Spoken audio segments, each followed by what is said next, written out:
पशु को चारा देने के लिए पानी में भी आप चारा उगा सकते हैं। कहीं भी आप ऐसा छायादार जगह में बना लीजिए। और इसमें सबसे खासियत क्या है कि इसमें जो है प्रोटीन की मात्रा सबसे ज़्यादा होती है, 22 से 23% तक प्रोटीन होता है। तो ये चारा जो है आप उगाने के लिए केवल जो है आपको चाहिए या गेहूँ का बीज का और दूसरा का जो है हम लोग मक्का का बीज, ये देखिए मक्का का बीज का। फिर इसको मतलब इतना ही में रह जाएगा इसमें? ये इतना ही रहेगा। इतना रखने के बाद देखिए इसका दिखाइए हाँ कितना अच्छा है। हाँ वो तो है। ये जड़ के साथ है। तो जड़ के साथ खिलाने से फ़ायदा क्या है कि आपको जो है पशुओं को जो है ज़्यादा मात्रा में विटामिन और मिनरल्स की पूर्ति होगी। इससे बांझपन की समस्या जिसमें ज़्यादा होती है, तो अगर इसको हम लोग 1 सप्ताह तक खिलाते हैं तो पशुओं में वो समस्या दूर हो जाती है। बीमारी टाइप वाले लोगों के लिए बटेर बहुत ही लाभदायक है। यहाँ के किसानों के लिए वरदान है। यहाँ किसान मिट्टी से लेकर पशुपालन से लेकर फसल से लेकर फसल में क्या रोग है, उसका रोकथाम के लिए क्या करना चाहिए, यहाँ निःशुल्क परामर्श दिया जाता है। ये कृषि विज्ञान केंद्र 2-4 साल के बाद बिहार में नंबर 1 पे ये कृषि विज्ञान केंद्र है। बटेर पालन यहाँ पे किया जा रहा है और यहाँ पे केला का भी पौधा लगाया है, जो कि बहुत छोटा सा जो कि पौधा है। और वहाँ पे अभी जो कि है वहाँ पे वो बीज दे देगा। वहाँ पे जो कि है वो अभी वहाँ से जो कि वो निकल जाएंगे उतना ही छोटा सा। तो यहाँ जानने की कोशिश करेंगे नवीन जी से कुछ बातें बटेर पालन के बारे में।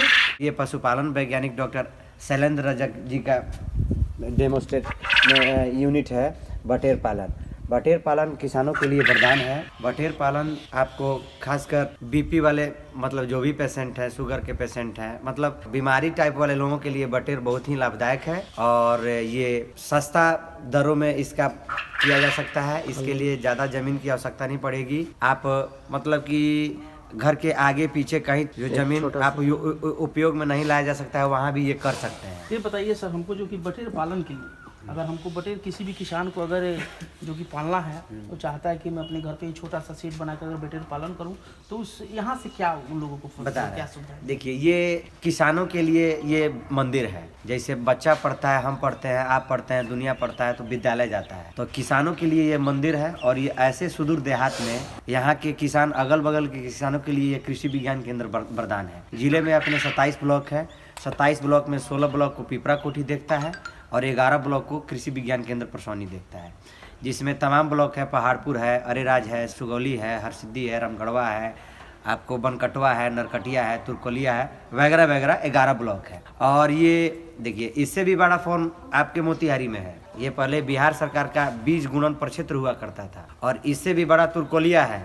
डॉक्टर शैलेंद्र कुमार रजक जी, पशु वैज्ञानिक। जो भी हम लोग फसल लगाते हैं पूर्वी चंपारण में, जो भी किसान बंधु है, जो कि हम लोग जनेरा लगाते हैं, बहुत सारा जो कि चारा के लिए फसल उगाते हैं, जिसको हम खिलाते हैं अपने गाय भैंस को, पशु को, तो उससे क्या प्रॉफिट है। और यहाँ पे जो फसल अभी लगाया गया है, जैसे कि घास लगाया गया, यहाँ पे जई है, कुछ और सारे पदार्थ है जिसका नाम हमको मालूम नहीं है, तो वहीं हम जानने की कोशिश करेंगे कि इससे क्या प्राप्त होगा। देखिए, जैसे हम लोग बात करें कि हम लोग का जो खाना में चाहिए संतुलित आहार चाहिए, इसी तरह पशुओं को भी हम लोग बोलते हैं कि संतुलित आहार देना चाहिए। अभी तक किसान भाई क्या करते हैं कि अपने पशुओं को या तो वो चोकर देंगे या खली देंगे या भूसा, मैक्सिमम लोग भूसा देते हैं, उसके साथ चोकर दे देते हैं, नहीं तो खली दे देते हैं। लेकिन संतुलित आहार जो है, हरा चारा का समावेश बहुत कम देखने को मिलता है।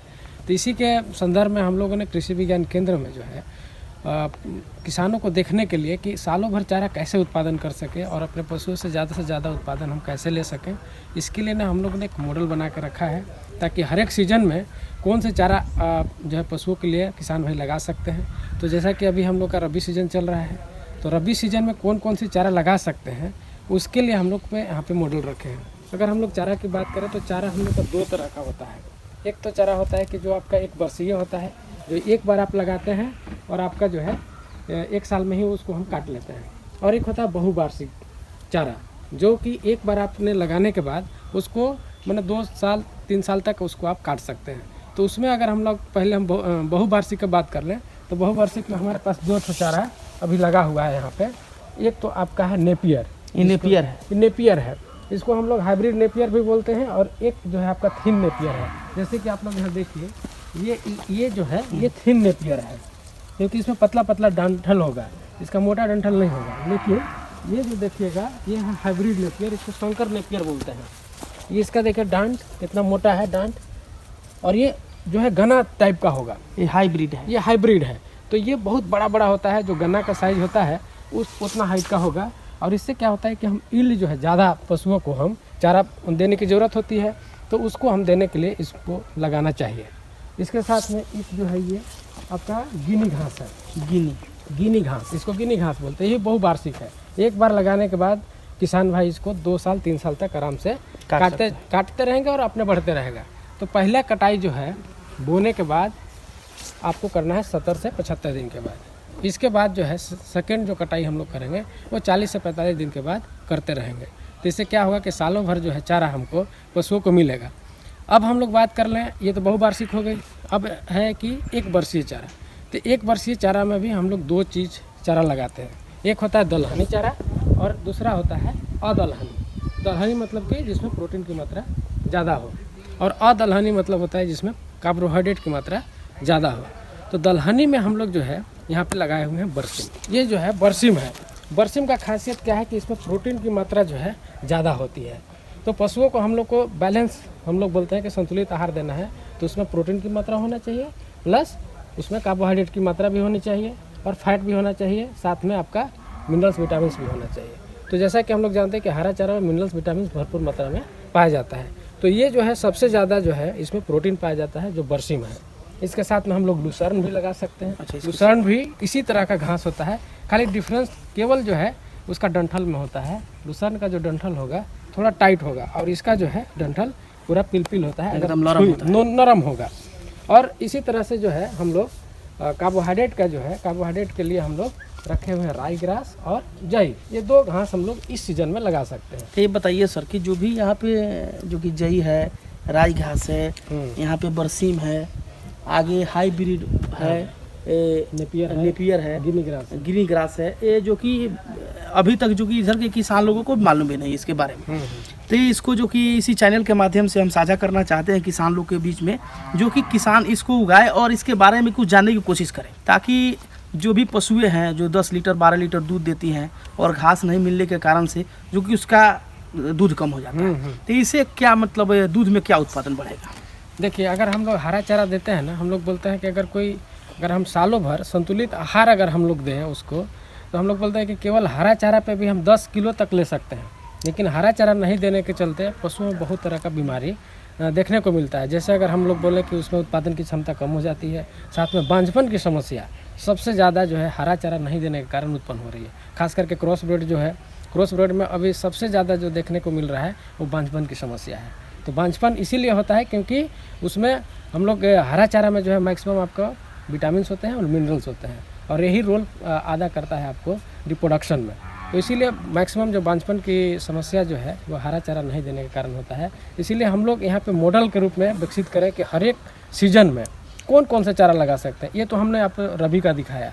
अगर हम लोग खरीफ का बात कर लें तो खरीफ में जो है हम लोग को कार्बोहाइड्रेट के लिए लगाएंगे तो जनेरा लगाएंगे, मक्का लगाएंगे। उसके अलावा जो है प्रोटीन के लिए जो लगाएंगे वो है काउपी, जिसको हम लोग लोबिया भी बोलते हैं, और आप लोग पता नहीं जो बोड़ी बोलते होंगे। हाँ, बोड़ी बोलते हैं। वो बोड़ी टाइप का ही होगा लेकिन मोटा मोटा होगा, वो लगाते हैं। तो दोनों चीज़ हम लोग बैलेंस हो गया। इसी तरह जायड हो गया जो गर्मा सीजन होता है, तो गर्मा सीजन में सेम जो है बताया है वो मेथ है, मेथ। हाँ, मेथ, यहाँ मेथ लोग बोलते हैं, मेथ भी उसको बोलते हैं।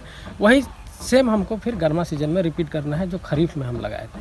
तब ये अगर चक्र बना करके हम लोग पशुओं को देते हैं, तब हम लोग बोलेंगे कि उसको संतुलित जो है हरा चारा मिल रहा है। ये नहीं कि हम लोग केवल जनेरा दे देते हैं, कभी मक्का दे दे रहे हैं, तो वो संतुलित आहार नहीं है। इसके अलावा भी अगर हमको आपको बता दें कि ये तो आपका परंपरागत चारा हुआ।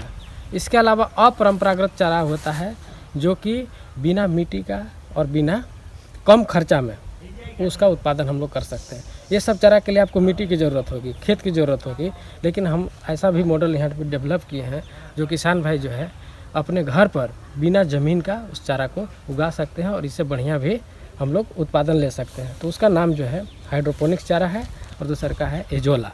वो अभी हम लोग चल करके देखेंगे कैसा है। पशु को चारा देने के लिए पानी में भी आप चारा उगा सकते हैं, तो आइए कुछ परामर्श इसके बारे में भी आपको दिखाया जाए।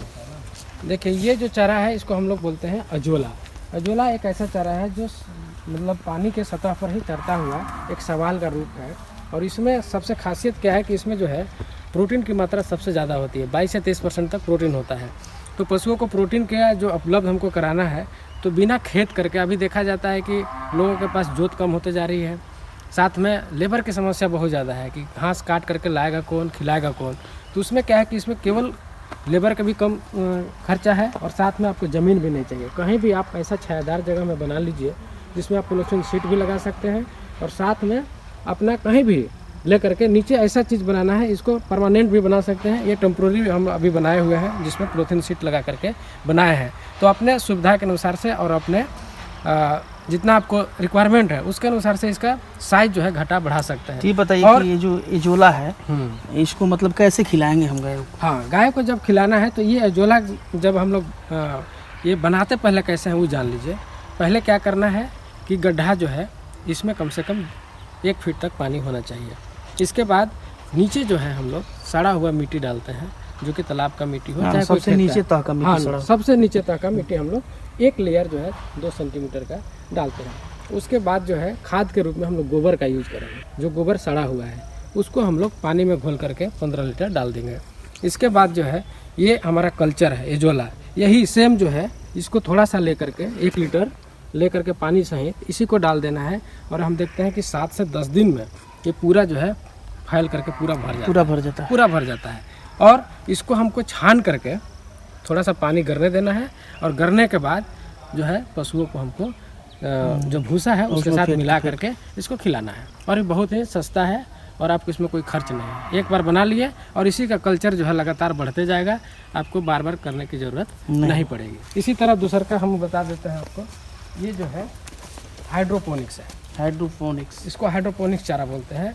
ये जो चारा है ये भी बिना खेत का है, मतलब इसको आप प्लास्टिक ट्रे में भी कर सकते हैं, लकड़ी का भी ट्रे में कर सकते हैं और साथ में जो है आप इसका शीशा में भी कर सकते हैं। इसका देखिए फ़ायदा क्या होता है, इस तरह से देखिएगा कि ये जड़ सहित पूरा ले लेता है। इसको हम उखाड़ के इसे दिखा सकते हैं, ये देखिए